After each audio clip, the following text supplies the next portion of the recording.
Hello friends, तो आज हम पढ़ने वाले हैं directive principle of state policy. देखिए, जो भी बच्चे ऑप्शनल में जो भी लें उससे तो कोई मतलब नहीं है।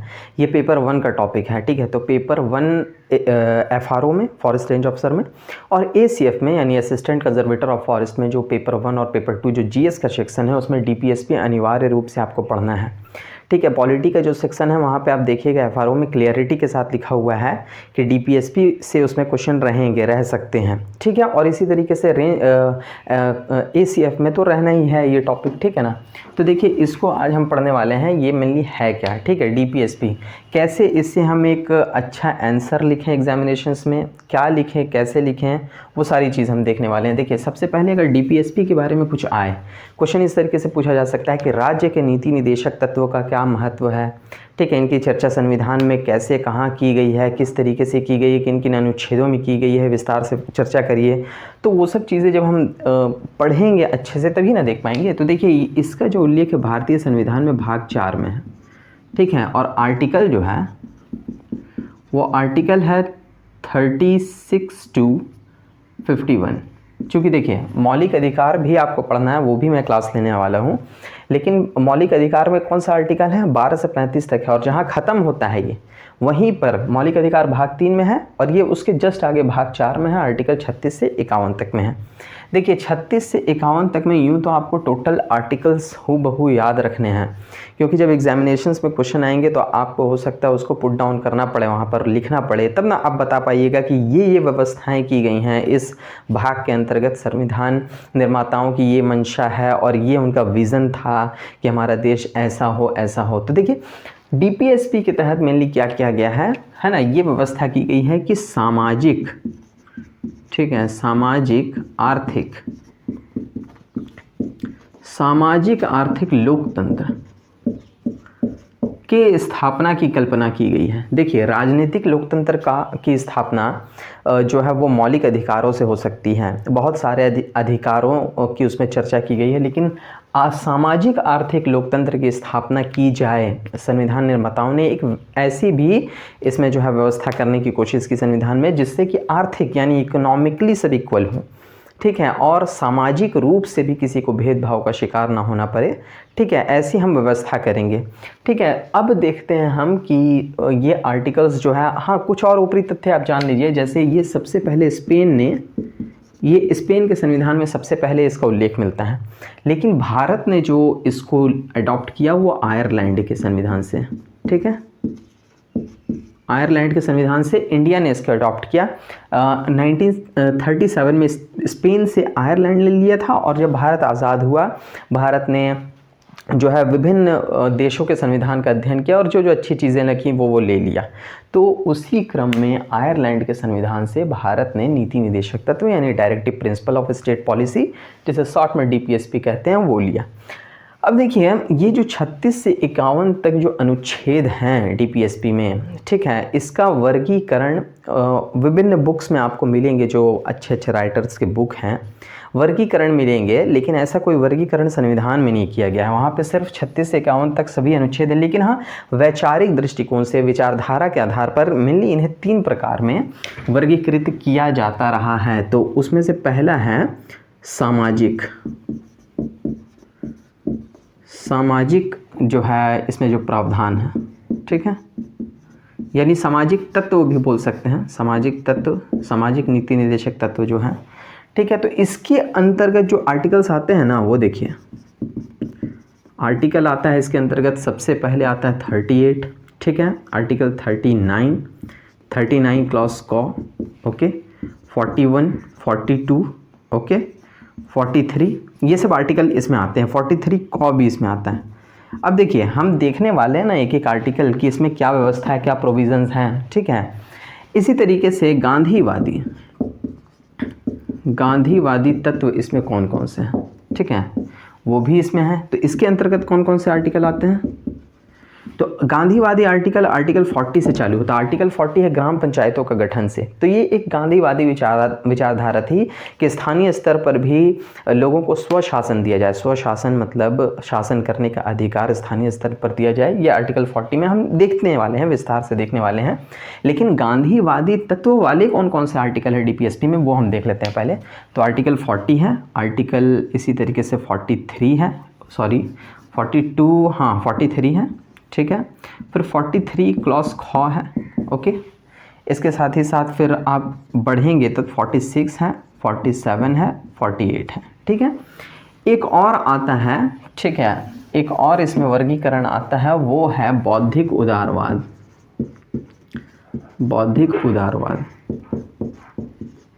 देखिए बौद्धिक उदारवाद से रिलेटेड कौन कौन से आर्टिकल हैं। बौद्धिक उदारवाद मतलब जिसमें उदारवादी सिद्धांत, लिबरल सिद्धांत रखे गए हैं, ठीक है, कि समाज के प्रति वो काम करने हैं। तो देखिए इसमें जो आर्टिकल आता है, आर्टिकल 44 यानी यूनिफॉर्म सिविल कोड से चालू होता है।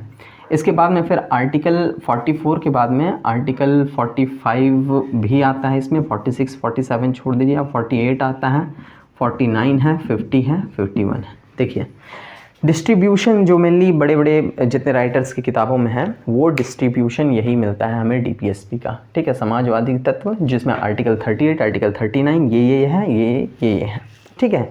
अब देखिए जैसे आपसे क्वेश्चन इसमें मल्टीपल डायमेंशंस के क्वेश्चन बन सकते हैं। जैसे आपसे डीपीएसपी कैसे सामाजिक सुधारों को लागू कर सकता है, ठीक है, अगर इसे फॉलो कर दिया जाए तो आप क्या लिखिएगा, उससे रिलेटेड आर्टिकल्स तो आपको बताने ही ना पड़ेंगे कि हाँ डीपीएसपी में ये प्रावधान है, अगर इसे सही तरीके से इम्प्लीमेंट कर दिया जाए तो समाज में सामाजिक समानता की स्थापना हो सकती है। तो आपको चर्चा तो करनी होगी, तो ये तो आपको मस्ट है कि याद रखना होगा, इसके बिना तो कोई उपाय नहीं है, ठीक है। उसी तरीके से गांधीवादी तत्व यानी गांधीवादी सपने को साकार करने के लिए डीपीएसपी कितना अहम है, ये भी हो सकता है। देखिए इन शॉर्ट में अगर आपको डीपीएसपी का एक जो है निचोड़ बताऊं तो यही निचोड़ है कि डीपीएसपी यानी directive principle of state policy में ऐसे प्रावधान रखे गए हैं जो गैर न्यायोचित हैं। गैर न्यायोचित का मतलब क्या होता है कि जिसे कोर्ट में जो है वाद योग्य नहीं बनाया गया, यानी अगर ये लागू नहीं भी करती है सरकार तो आप कोर्ट में जाकर के केस नहीं कर सकते हैं कि सरकार इसे लागू नहीं कर रही है, ठीक है। इन्हें मौलिक अधिकार के तरह संरक्षण प्राप्त नहीं है कानून का। ये डीपीएसपी की ही एक आर्टिकल में ये दर्ज है, आर्टिकल 37 में, कि ये देश के शासन का मूलभूत होगा और इसे लागू करने का अधिकार जो है सरकार पर नैतिक जिम्मेदारी रखी गई है। लेकिन अगर सरकार लागू नहीं करती तो इसे जो है कहीं प्रतिबद्धता भी नहीं है और ना ही इसे न्यायालय के समक्ष जो है दावा इसका किया जा सकेगा, ठीक है। ये है क्या, ये एक नैतिक जिम्मेदारी है सरकार के ऊपर कि हाँ ये प्रावधान हमने रख दिए सामाजिक गांधीवादी कि समाज में इस तरीके से एक बेहतर समाज, आर्थिक सामाजिक लोकतंत्र वाला समाज बनाया जा सकता है, ठीक है, रख दिए। लेकिन इसे लागू करना सरकार की इच्छा पर ही संविधान निर्माताओं ने रख दिया। इसके कुछ रीजंस भी थे। ये रीजंस ये थे चूँकि उस समय जब इंडिया आज़ाद हुआ तो संसाधनों की बहुत कमी थी, जिससे त्वरित रूप से अगर इसे न्यायोचित बना दिया जाता और सरकार इन्हें लागू नहीं करती तो लोग कोर्ट जाते हैं और फिर सरकार जो है उसमें उलझती रहती, ठीक है। तो इसीलिए इसे गैर न्यायोचित रखा गया। लेकिन हाँ इसका बहुत सारा इम्पैक्ट है। जैसे सर अल्लादी कृष्ण स्वामी अय्यर का इसमें कोटेशन है कि कोई भी लोकप्रिय सरकार इनकी अनदेखी नहीं कर सकती है, नहीं तो उन्हें चुनाव में इसका हर्जाना भुगतना पड़ेगा। तो कोई भी सरकार क्यों ना हो वो इन आर्टिकल्स की अनदेखी नहीं कर सकती, क्योंकि इन्हीं आर्टिकल्स में जो विषय वस्तु हैं उन्हीं की का वादा करके कोई सरकार आती है। अगर आप देखें तो ठीक है, सरकार बोलती है कि हम गरीबी हटाएंगे, फला करेंगे, ये करेंगे, वो करेंगे, सब इस आर्टिकल्स से रिलेटेड चीज़ें हैं। इसका मतलब ये है कि अगर सरकार इम्प्लीमेंटेशन नहीं करती है तो वो डीपीएसपी को अनदेखी करती है। डीपीएसपी को अनदेखी करने का मतलब है चुनाव में जनता बदला लेगी। तो सर अल्लादी कृष्ण स्वामी अय्यर ने कहा कि इनका अपना महत्व है और ये जो है जनता इन आर्टिकल्स के नज़रिए में डिसाइड करेगी कौन सी सरकार कैसी है, ठीक है। तो भाषण बहुत हो गए, अब हम देखते हैं कि कौन कौन से जो है आर्टिकल्स इसमें। देखिए आर्टिकल 38, सब कुछ लिख नहीं रहे हूँ, आपको बता रहा हूँ, आप नोट डाउन कर सकते हैं। आर्टिकल 38 में क्या है कि सरकार यानी राज्य, देखिए राज्य की एक परिभाषा है, ठीक है। यहाँ पे सरकार के जगह जो भी बॉडी जो कि सरकार के यानी गवर्निंग बॉडी के रूप में काम कर रही हैं उसके लिए राज्य शब्द का इस्तेमाल हुआ है, क्या शब्द हुआ है? राज्य। ठीक है, जो लागू करती हैं विभिन्न नीतियों को, इसमें मेनली आप समझ सकते हैं कि जो केंद्र पर सरकार है और राज्य स्तर पर सरकार है, स्थानीय स्वशासन है, और भी जितनी बॉडीज़ हैं जिसमें प्राइवेट सेक्टर्स की बॉडीज़ भी आ सकते हैं जो कि प्रशासन में अहम योगदान अदा करते हैं। तो समझ जाइए मेनली इसमें सरकार ही है। ठीक है, देखिए राज्य क्या करेगा? आर्टिकल 38 में व्यवस्था है कि राज्य की जो है आपका सामाजिक, आर्थिक और राजनीतिक न्याय की व्यवस्था करेगा। ऐसी व्यवस्था करेगा कि समाज में कल्याण हो। ठीक है, एक सामाजिक व्यवस्था बनाएगा जिसके तहत सरकार ऐसी व्यवस्था करेगा, नहीं राज्य ऐसी व्यवस्था करेगा कि सामाजिक, आर्थिक और राजनीतिक न्याय, ठीक है, राजनीतिक न्याय, बस यही है, सामाजिक, आर्थिक और राजनीतिक न्याय की व्यवस्था करेगा। यानी सभी व्यक्ति को सुनिश्चित हो सामाजिक, आर्थिक और राजनीतिक न्याय। ठीक है, यानी सामाजिक रूप से न्याय सभी को मिले, आर्थिक रूप से मिले और राजनीतिक रूप से भी मिले। ये आर्टिकल है, ये समाजवादी आर्टिकल के अंतर्गत हमने सब डिवाइड किया इसको। आर्टिकल 39 में क्या है कि राज्य यानी सरकार आजीविका का पर्याप्त साधन जुटाएगा, यानी सभी के लिए खाने पीने की पर्याप्त साधन जुटाएगा। तो नहीं जुटा रहा है सरकार, आपको जो है खाद्य सुरक्षा योजना के तहत 5-5 किलो राशन, तो ये वो बहुत कुछ मिल ही रहे हैं, बहुत सारी योजनाओं का लाभ भी मिल रहा है। तो देखिए राज्य सभी लोगों के लिए, सभी नागरिकों के लिए आजीविका का पर्याप्त साधन जुटाएगा तथा ऐसी व्यवस्था करेगा कि स्त्री और पुरुष को समान कार्य के लिए समान वेतन मिले। इसमें क्या है? समान कार्य के लिए समान वेतन। ठीक है, तीसरी चीज़ क्या है कि धन का और संपत्ति का संकेंद्रण यानी पोलराइजेशन को रोकेगा। यानी किसी भी कुछ ही व्यक्ति के पास जो धन और संपत्ति सिमट के रह गई हैं उसका पोलराइजेशन को भी रोकेगा और जो है बराबर सबके साथ जो है डिवाइड करेगा उसको। ठीक है, धन संपत्ति का संकेंद्रण रोकेगा, सभी के लिए आजीविका का पर्याप्त साधन जुटाएगा तथा ऐसी व्यवस्था करेगा कि स्त्री और पुरुष को जब दोनों समान कार्य कर रहे हैं तो समान वेतन भी मिले। ये इसमें हो गया। आर्टिकल 39 में क्या है कि सभी के लिए न्याय और निःशुल्क विधिक सहायता। यह आर्टिकल 39 बाद में जोड़ा गया, 39 क्लॉज को बाद में जोड़ा गया।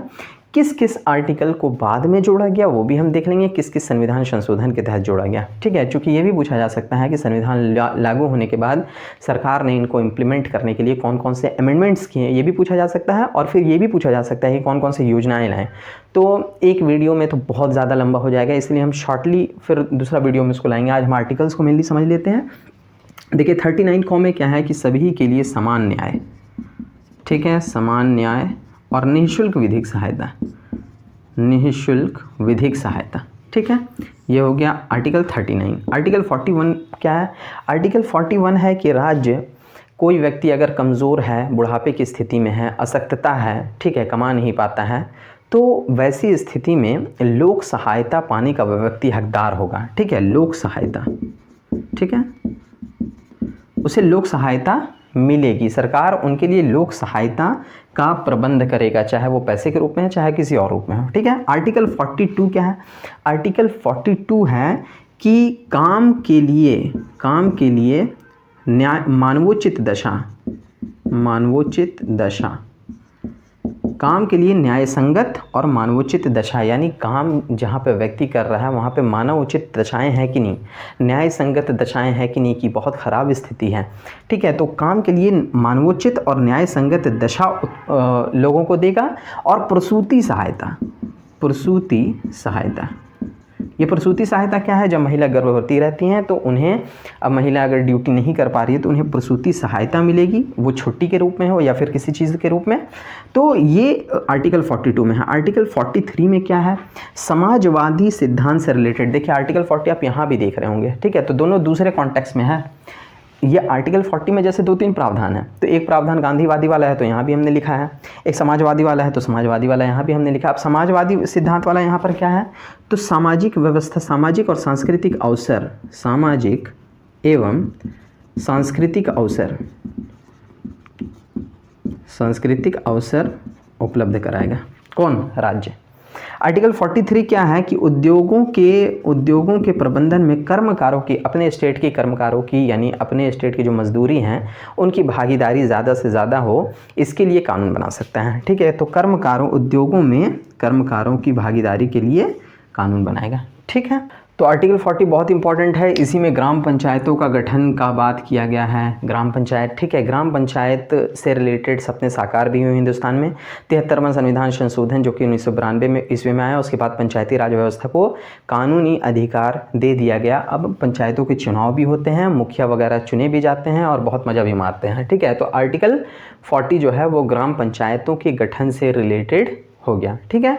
इसके बाद आर्टिकल 43 भी है यहाँ पे, देखिए आर्टिकल 43 हमने कहा यहाँ पे भी था, आर्टिकल 43 यहाँ पे भी है, लेकिन आर्टिकल 43 में इसके अलावा यानी सामाजिक एवं सांस्कृतिक अवसर राज्य उपलब्ध कराएगा, उसके अलावा एक और प्रावधान है, वो है कुटीर उद्योग, ठीक है ना, कुटीर उद्योग।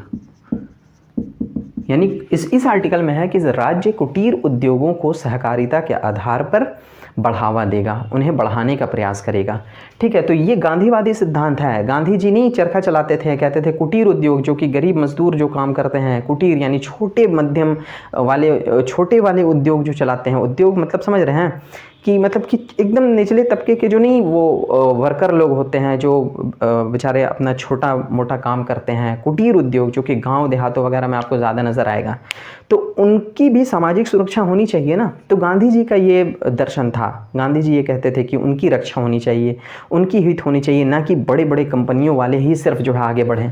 तो कुटीर उद्योग जो कि छोटे मध्यम उद्योग हैं उनको भी बढ़ावा देने का सरकार राज्य प्रयास करेगा, ठीक है। ये आर्टिकल 43 है। आर्टिकल 43 में है सहकारी समितियाँ, सहकारी समितियाँ, सहकारी समितियों को जो है स्वतंत्रता देगा, मान्यता देगा राज्य और इन्हें बढ़ाएगा, ठीक है, सहकारी समितियों को। आर्टिकल 46 में क्या है, जो SC, ST और OBCs जो हैं यानी पिछड़े वर्ग में जो भी आते हैं, ST है, SC, OBC हैं, इनके आर्थिक हितों की रक्षा करेगा, है ना। यानी अगर ये गरीब हैं, कमज़ोर हैं, तो इनकी सहायता करेगा, आर्थिक हितों की रक्षा, ठीक है, इनके सामाजिक आर्थिक हितों की रक्षा करेगा। ये भी गांधी जी का सिद्धांत था, गांधी जी के दर्शन थे ये। आर्टिकल 40 है, दुधारू पशुओं की हत्या पर रोक, ठीक है। तो ये जो आर्टिकल 48 है, इसमें क्या व्यवस्था है कि दुधारू पशुओं की हत्या पर रोक लगाएगा। आर्टिकल 47 में क्या है, नशीली दवाओं, ठीक है, नशीली दवाओं पर प्रतिबंध, देखिए मैं भूल गया, यहाँ पे आर्टिकल 47 भी आएगा, ठीक है ना। आर्टिकल 47 ये किस कॉन्टेक्स्ट में, देखिए यहाँ पे तो है कि नशीली दवाओं पर प्रतिबंध, राज्य नागरिकों के पोषाहार स्तर को ऊंचा करने का प्रयास करेगा, ठीक है। यानी खाने पीने का स्तर जो है सही हो जाए और जो मूलभूत दवाइयाँ हैं, पोषाहार स्तर और स्वास्थ्य स्तर को ऊंचा करने का प्रयास करेगा। आर्टिकल 47 यहाँ भी आर्टिकल 47 में है। और यहाँ नशीली दवाओं पर प्रतिबंध यानी नशाबंदी, जो गांधी जी ने आंदोलन भी चलाया था, जो सविनय अवज्ञा आंदोलन और सहयोग आंदोलन के दौरान ये गांधी जी के विचार थे कि नशा पर प्रतिबंध होना चाहिए, तो उसको भी शामिल किया गया। आर्टिकल 48 दुधारू पशुओं की हत्या पर रोक लगाया जाएगा, ये भी हो गया। अब देखिए बौद्धिक उदारवाद से रिलेटेड जो आर्टिकल है, ये आर्टिकल है यूनिफॉर्म सिविल कोड, ठीक है, सभी के लिए समान नागरिक संहिता लागू करेगा सरकार। आर्टिकल 48 में है निःशुल्क जो है शिक्षा, ठीक है, निःशुल्क शिक्षा। इससे रिलेटेड और भी हम जानेंगे अच्छे से विस्तार से नेक्स्ट वीडियो में। तो निःशुल्क शिक्षा का प्रावधान आर्टिकल 48 में है, 45 में है। आर्टिकल 48 में क्या व्यवस्था है, ये व्यवस्था है कि कृषि एवं पशुपालन, ठीक है, पशुपालन को राज्य बढ़ावा देने का प्रयास करेगा और इसे जो है वैज्ञानिक तरीके से इसके संवर्धन का प्रयास करेगा, ठीक है। आर्टिकल 49 में क्या है, राष्ट्रीय महत्व के जो स्मारक हैं, राष्ट्रीय महत्व के स्मारक और जो भी मॉन्यूमेंट्स हैं जो कि पुराने ओल्ड्स हैं, सबकी संरक्षण का, सबकी हिफाजत का जिम्मेदारी लेगा।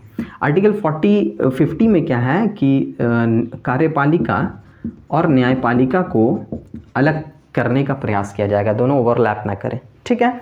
आर्टिकल 51 में क्या है कि अंतर्राष्ट्रीय शांति वगैरह को जो है मीडिएटर बन करके अंतर्राष्ट्रीय शांति को बनाए रखने का प्रयास करेगा। तो ये देखिए क्लासिफिकेशन था, समाजवादी तत्व, गांधीवादी तत्व और बौद्धिक उदार वाला तत्व।